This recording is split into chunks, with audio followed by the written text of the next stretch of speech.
guys, as I promise, ito na yung aking tutorial about dyan. So medyo comment niya ay mabilis na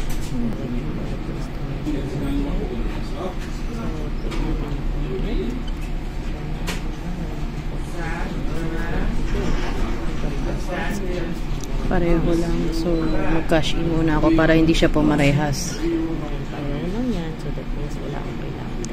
Pareho lang mag-cash in ako ng 500. At least 500 pa. Ilagay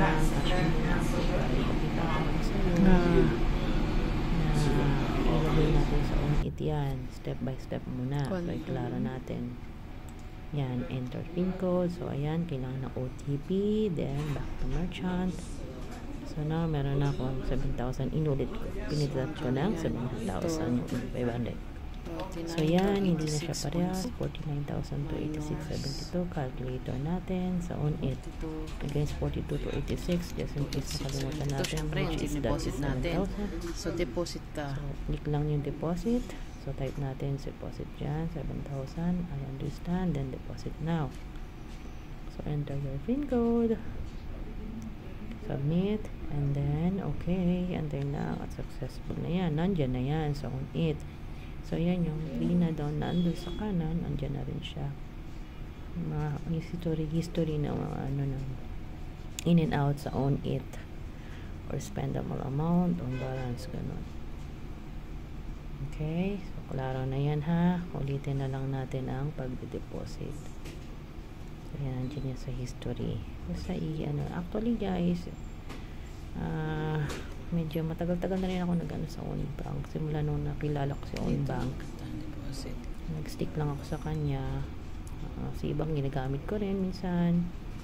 Yung GoTime, dahil yung mga free na cash in kasi yun ang nagustuhan ko sa kanila, yung Uno Digital Bank. Pero depends pa rin yung katulad ng time deposit naman. 500. $1.05 ang interest rate niya, diba? Yun naman yung sa time deposit.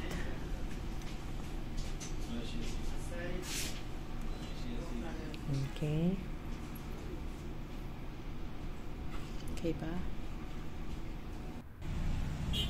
Klaro na. Another pa, ito 66,000. So nilagyan ko siya ng dinipositohan ko siya kanina. For example, hindi ko na maalala kung magkano diniposit ko. For example lang, minus lang natin yung balance niya. So, 50,000 pa rin diniposit ko.